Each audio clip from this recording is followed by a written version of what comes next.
सुरुवातीची बातमी आहे, महाराष्ट्रातल्या जागा वाटपात भाजपचाच वरचष्मा राहिला.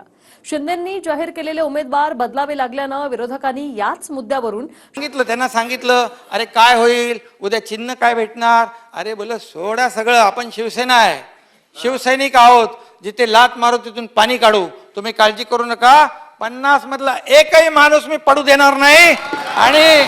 आणि भाजपचे जे लोक आहेत, जे 115, आम्ही दोघं मिळून 200 करणार,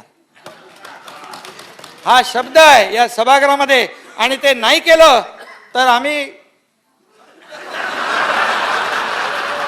ज्यांनी त्यावेळी सांगितलं होतं की एक जरी उमेदवार पडला तरी राजीनामा देईन, त्यांना तिकीट पण आता देऊ शकत नाही आहेत. हे हाल आता मिंदे गटाचे झालेले आहेत. मला वाटतं पुढचे जे 40 गद्दार आहेत त्यांनी विचार करावा की आता विधानसभेत नक्की काय होणार, कारण आता दिसायला लागलं की विकेट एक एक अशी पडत आहे. पक्ष तुमच्यावर विश्वास नाही, तुम्ही इतरांवर जाऊन टीका करायला लागलेत. मला वाटतं हे संयुक्तिक नाही. आपण आपल्या पक्षाच्या ध्येय धोरणाचा किंवा आपल्या पक्षाच्या प्रचाराचा याच्याबद्दलचा गंभीरतेने आपण विचार करा. दुसऱ्याच्या पक्षावर डोकू नका, एवढं तुम्हाला विनंती राहणार आहे. नसता जर आम्ही बोलायला लागलो, बोलूच, परंतु त्याला थोडासा अवधी आहे. त्या टायमाला तुम्हाला पळती भुई थोडी होणार आहे. दरम्यान उमेदवार शिंदेंचे असूनही हेमंत गोडसे आणि भावना गवळी यांना फडणवीसांकडे जावं लागलं. यावरून सुद्धा विरोधकांनी सत्ताधाऱ्यांवर टीका केली आहे.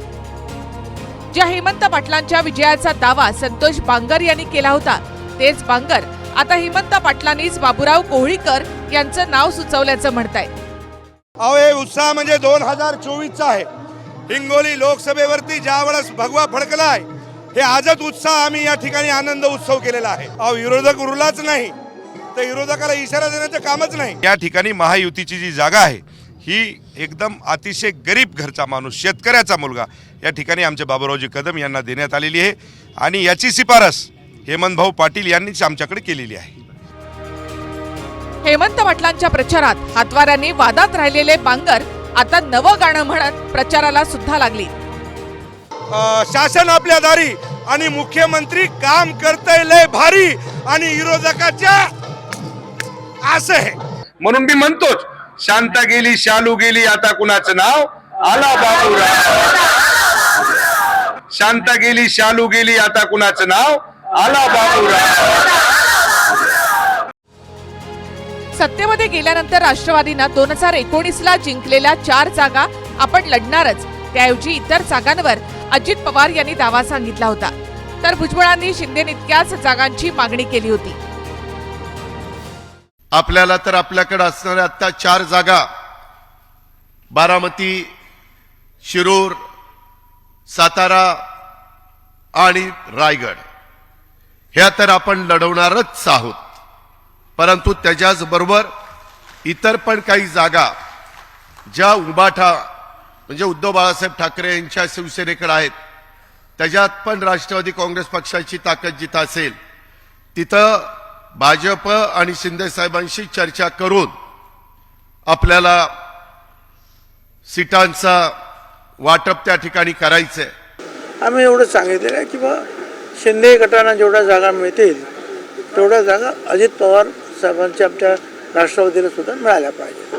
आता शेवटी जे आहेत ही सगळी मंडळी जी आहेत बसून एकत्रित निर्णय घेतील. या घडीपर्यंत अजितदादांच्या गटाला बारामती, रायगड, शिरूर आणि धाराशिव या 4 जागा कन्फर्म झाल्यात. याशिवाय सातारा आणि नाशिकची मागणी होत आहे. पण कन्फर्म झालेल्या 4 जागांपैकी शिरूरमध्ये शिंदेचे शिवाजी आढळराव पाटील यांना राष्ट्रवादीमध्ये प्रवेश करून त्यांना तिकीट द्यावं लागलं. तर धाराशिवमध्ये भाजपच्या राणा जगजितसिंहांच्या पत्नींना प्रवेश देऊन त्यांना उमेदवारी मिळण्याची चर्चा आहे. परभणीमध्ये गेल्यावेळी राष्ट्रवादीचा निसटता पराभव झाला होता. यावेळी अजित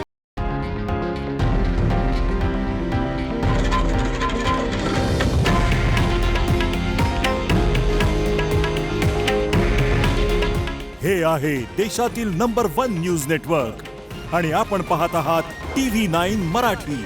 काळजी तुमची, हित महाराष्ट्राचं.